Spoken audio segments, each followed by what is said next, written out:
The line originally was a standard gauge branch line that came off the Penistone line, the Sheffield-Huddersfield line, and it was opened in 1879 by the Lancashire and Yorkshire Railway Company. Built principally for the coal traffic. There used to be a coal mine here and one halfway up at Skelmanthorpe. It carried passengers, quite a lot of passengers, but originally it had been intended to go all the way through to Darton as a standard gauge line, but by the time the Lancashire and Yorkshire got down to Clayton West here, they'd actually negotiated running rights round by the Midland Railway to Barnsley, so they never went any further with it. And it stayed open until the early 80s, when the colliery started closing in the early 80s, and it lost the bulk of its traffic. There was never enough passengers to warrant it staying open as a standard gauge line, so the line itself closed in 83. It was one of the last branch lines to close.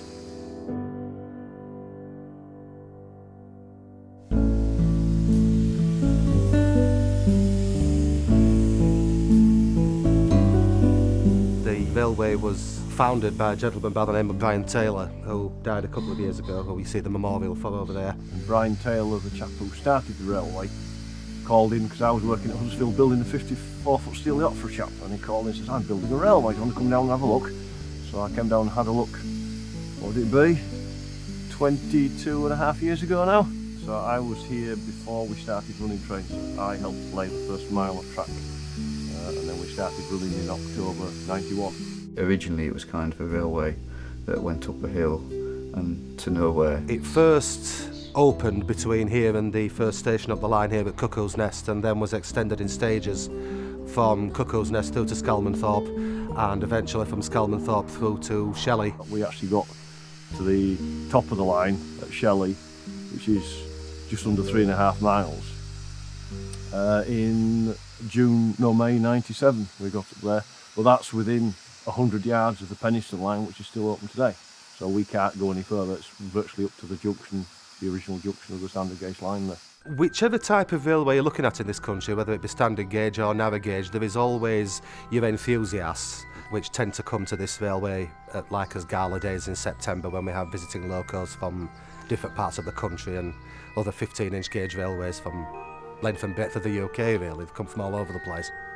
I think one of the main attractions to this particular railway is that it's suited to young children. Kids are still attracted to steam. I mean, we do run occasional diesel services, but generally we're all steam. Locomotives and engines of this particular gauge don't tend to frighten children as much. They're more of a scale that the children can appreciate, as opposed to stuffy, great standard gauge things, which are very impressive, but they can be quite awe-inspiring to the point of being terrifying for children. And ours is more of a size that they can appreciate. And they can identify them with other engines from a certain children's television programme, which I don't know whether I should mention or not. Most kids have a lot of kids have never been on a train, you know, and steam thrown in as well. It's very much the case, and I think this gauge and size of railway is far more suited to children and the family. It's a lovely piece of countryside we're on to. It's a nice day out. It is good fun, I must admit. And particularly if you get sort of blue skies and sunshine thrown in. And it's very varied. We have a 500-yard tunnel where you spend a couple of minutes. We have lights in the carriages, but it is dark. If you turn the lights off, I can tell you that much trying to work in it. We have the longest tunnel on a narrow gauge railway in Britain. It's supposed to be haunted, but we haven't made that story up yet, so we can't tell it yet. And the cuttings and the embankments, just to say, see for miles, landmarks like the Emblem TV mast and stuff like that. They stand out for miles, but most people have never actually been up to it. We have, you know, the little train around the pond and the ducks with ducklings at the moment, and you know, there's the play areas and the bouncy castles, the indoor play stuff for the kids as well. And it's good that families can come and the kids can enjoy it. The ride it's a nice ride, but it's not too long. You're not expecting the kids to sit for hours on end. And there's something at the other end, and there's a decent tea room and all the rest of it, you know, and ice creams, of course. There's a lot of work involved, especially from other volunteers who drive the steam locomotives. You have to spend time getting yourself familiarised with the line and going out and doing works trains and some of the menial work, you know, like sleeper changing and ballast dropping and things like that, which that's the dirty side of it that a lot of people don't see, but it's just as essential as it is guarding or doing the operational side of the trains. We have driver experience courses. We have 1 hour ones and 2 hour ones. The 1 hour one is just to run up the line, brief run up the line, but the 2 hour one is a bit more involved. And yeah, we get lots of different people come in. They're usually Christmas presents. But yeah, we let people have a proper go on the engine, and everyone seems to be happy, yeah. It's been absolutely brilliant, it really has.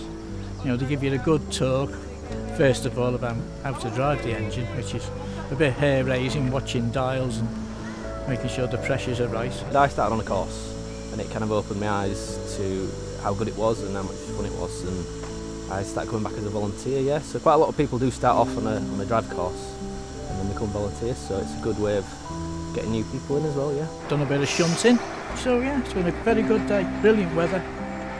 Couldn't recommend it more.